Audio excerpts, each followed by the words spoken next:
Repeatedly ನಿಮಗೆ ಹೇಳ್ತಾ ಇದ್ದೀವಿ. ನಾನು ಅಲ್ಲಿ ಕರೆದಿರೋದು ಪತ್ರಿಕಾ ಪರಿಷತ್ತು ಅಭಿವೃದ್ಧಿ ಸಲುವಾಗಿ. ನೀವು ಅಭಿವೃದ್ಧಿ ಕೇಳೋದು ಬಿಟ್ಟು ಬರೋ ರಾಜಕಾರಣ ಕೇಳಿದರೆ ನಾನು ಏನು ಹೇಳಬೇಕು? ಅಲ್ಲ ಸರ್, ಅದು ಬೆಂಗಳೂರಲ್ಲಿ ಮಾತಾಡಿದ್ದೀರಿ. ಅಲ್ಲ, ನಿಮ್ಮ ನಂಬರ್ 1 ಐತೆ ಇದರಲ್ಲಿ, ಇಲ್ಲೇ ಇದೆ ನಂಬರ್ 1.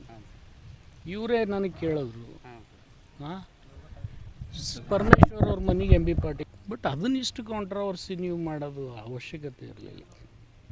ನಾನು ಕರೆದಿರೋದು ರೈತರಿಗೆ ಒಂದು APMCಯಲ್ಲಿ 4 ಬೆಂಬಲ ಬೆಲೆ ಸಿಗ್ತಾ ಇದ್ದಾವೆ, ಹಿಂದೆ 2 ಕೊಡಿಸಿದ್ದೀವಿ. ಇದನ್ನು ಬರೀರಿ ಅಂದರೆ ಬರೀ ರಾಜಕಾರಣ ಬರೀತೀರಿ ನೀವು ಮೀಡಿಯಾದವ್ರು. ನಾನು ಏನು ಹೇಳ್ಬೇಕು ಹೇಳಿ? ಕೆಲವೊಬ್ಬರು ರಾಜಕಾರಣ ಮಾಡೋದ್ರಾಗೆ ನಿರತರದಾರೆ, ನಾನು ಬರೀ ಅಭಿವೃದ್ಧಿ ಮಾಡೋದ್ರಾಗ ನಿರತರದೆ.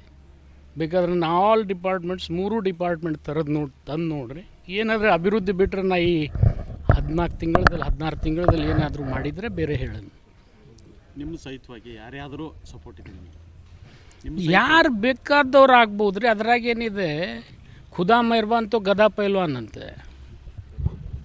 ಈಗ ಆಲ್ರೆಡಿ ಚರ್ಚೆ ಭಾಳ ಇರ್ತದೆ, ಸತೀಶ್ ಜಾರಕಿಹೊಳಿ, ಪರಮೇಶ್ವರ್. ಇಲ್ಲಿ ನೋಡಿ, ಯಾರು ಬೇಕಾದವ್ರಾಗಲಿ, ನಮ್ಮಲ್ಲಿ ಕಾಂಗ್ರೆಸ್ ನಾವು ಒಕ್ಕಟ್ಟಿದ್ದೀವಿ. ಯಾರೇ ಆಗ್ತಿದ್ರು ಅವ್ರಿಗೆ ಸ್ವಾಗತ ಮಾಡ್ತೀವಿ. ಹಾಗಾದರೆ ಈಗ CM ಬದಲಾವಣೆ ಆಗಬಹುದಾಗ? ಇಲ್ಲ, ಅದು ಆಗೋದಿಲ್ಲ ಅಂಥೇಳಿ ನಮ್ಮ ಆತ್ಮವಿಶ್ವಾಸ ಇದೆ.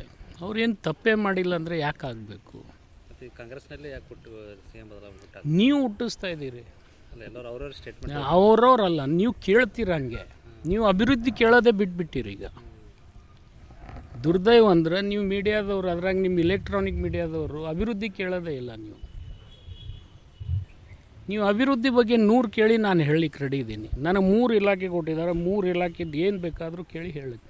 ನಾನು ಅದಕ್ಕೆ ಮೀಡಿಯಾ ಮುಂದೆ ಬರೋದಿಲ್ಲ, ಮೀಡಿಯಾ ಮುಂದೆ ಬಾಯಿ ತೆಗೆಯೋದಿಲ್ಲ. ಸರ್, ಅಂದರೆ ಈಗ ಇಬ್ಬರು ಜಿಲ್ಲೆಯ ಪ್ರಭಾವಿ ನಾಯಕರು ಅವರೊಂದು ಮಾತು ಬಳಸಿದ್ದಾರೆ, ಎಂ ಬಿ ಪಾಟೀಲ್ ಅವರು. ಏನಂತೆ? ಅಂದರೆ ನಾನು ಮುಂಚೆ ಬೇಸಿಕ್ಲಿ ಕಾಂಗ್ರೆಸ್ ಲೀಡರು, ಅವರು JDS ಇಂದ ಬಂದಿದ್ದು. ಅವರು ವಿಚಾರಣೆಗೆ ವಿವಾದಕ್ಕೆ ಕಾರಣ ಆಗಿರೋದು ಆ ವಿಚಾರ. ನನಗೆ JDSನರೇ ಇರಲಿ, BJP ಇರಲಿ, ನಾನು ಕರ್ಕೊಂಬಂದವ್ರು ಯಾರು ಅನ್ನೋದು ಅವ್ರಿಗೆ ಕೇಳಿಬಿಡಿ ಸಾಕು. ಒಕ್ಕರ ಇಲ್ಲ. ನಾನು ರಿಪೀಟೆಡ್ಲಿ ನಿಮಗೆ ಹೇಳ್ತಾ ಇದ್ದೀವಿ. ನಾನು ಅಲ್ಲಿ ಕರೆದಿರೋದು ಪತ್ರಿಕಾ ಪರಿಷತ್ತು ಅಭಿವೃದ್ಧಿ ಸಲುವಾಗಿ. ನೀವು ಅಭಿವೃದ್ಧಿ ಕೇಳೋದು ಬಿಟ್ಟು ಬರೋ ರಾಜಕಾರಣ ಕೇಳಿದರೆ ನಾನು ಏನು ಹೇಳಬೇಕು? ಅಲ್ಲ ಸರ್, ಅದು ಬೆಂಗಳೂರಲ್ಲಿ ಮಾತಾಡಿದ್ದೀರಿ. ಅಲ್ಲ, ನಿಮ್ಮ ನಂಬರ್ 1 ಐತೆ ಇದರಲ್ಲಿ, ಇಲ್ಲೇ ಇದೆ ನಂಬರ್ 1. ಇವರೇ ನನಗೆ ಕೇಳಿದ್ರು, ಹಾಂ, ಪರಮೇಶ್ವರ್ ಅವ್ರ ಮನೆಗೆ ಎಂ ಬಿ ಪಾಟೀಲ್ ಹೋಗಿದ್ರು. ತಪ್ಪೇನಿತ್ತು ಹೋಗಿದ್ರೆ? ಹಾಂ, ಸೀನಿಯರ್ಸ್ ನಮ್ಮಲ್ಲಿ ಭಾಳ ಇದ್ದಾರಪ್ಪ. ಸೀನಿಯರ್ಸ್ ಆದಮೇಲೆ ಜೂನಿಯರ್ಸ್ ಆಗ್ಬೋದು, ಇಷ್ಟೇ. ನೀನು ಎಂ ಬಿ ಪಾಟೀಲ್ ಆದ್ರೆ ನನಗೇನೂ ಅಭ್ಯಂತರ ಇಲ್ಲ. ಮಾಡೋರು ಅವರಲ್ಲ, ಹೈಕಮಾಂಡ್ದವ್ರು. ನಾನು ಮಾಡ್ತೀನಿ, ಶಾಸಕರು ಮಾಡ್ತಾರೆ. ಬಟ್ ಅದನ್ನಿಷ್ಟು ಕಾಂಟ್ರವರ್ಸಿ ನೀವು ಮಾಡೋದು ಅವಶ್ಯಕತೆ ಇರಲಿಲ್ಲ. ನಾನು ಕರೆದಿರೋದು ರೈತರಿಗೆ ಒಂದು APMCಯಲ್ಲಿ 4 ಬೆಂಬಲ ಬೆಲೆ ಸಿಗ್ತಾ ಇದ್ದಾವೆ, ಹಿಂದೆ 2 ಕೊಡಿಸಿದ್ದೀವಿ. ಇದನ್ನು ಬರೀರಿ ಅಂದರೆ ಬರೀ ರಾಜಕಾರಣ ಬರೀತೀರಿ ನೀವು ಮೀಡಿಯಾದವ್ರು. ನಾನು ಏನು ಹೇಳ್ಬೇಕು ಹೇಳಿ? ಕೆಲವೊಬ್ಬರು ರಾಜಕಾರಣ ಮಾಡೋದ್ರಾಗೆ ನಿರತರದಾರೆ, ನಾನು ಬರೀ ಅಭಿವೃದ್ಧಿ ಮಾಡೋದ್ರಾಗ ನಿರತರದೆ. ಬೇಕಾದ್ರೆ ಆಲ್ ಡಿಪಾರ್ಟ್ಮೆಂಟ್ಸ್ 3 ಡಿಪಾರ್ಟ್ಮೆಂಟ್ ತಂದು ನೋಡ್ರಿ. ಏನಾದರೂ ಅಭಿವೃದ್ಧಿ ಬಿಟ್ಟರೆ ನಾ ಈ 14 ತಿಂಗಳಲ್ಲಿ 16 ತಿಂಗಳಲ್ಲಿ ಏನಾದರೂ ಮಾಡಿದರೆ ಬೇರೆ ಹೇಳೋಣ. ನಿಮ್ಮ ಸಹಿತವಾಗಿ ಯಾರ್ಯಾದರೂ ಸಪೋರ್ಟ್ ಇದೆ? ಯಾರು ಬೇಕಾದವ್ರು ಆಗ್ಬೋದು ರೀ, ಅದ್ರಾಗೇನಿದೆ. ಖುದಾ ಮೆಹರ್ಬಾನ್ ಅಂತೂ ಗದಾ ಪೈಲ್ವಾನ್ ಅಂತೆ.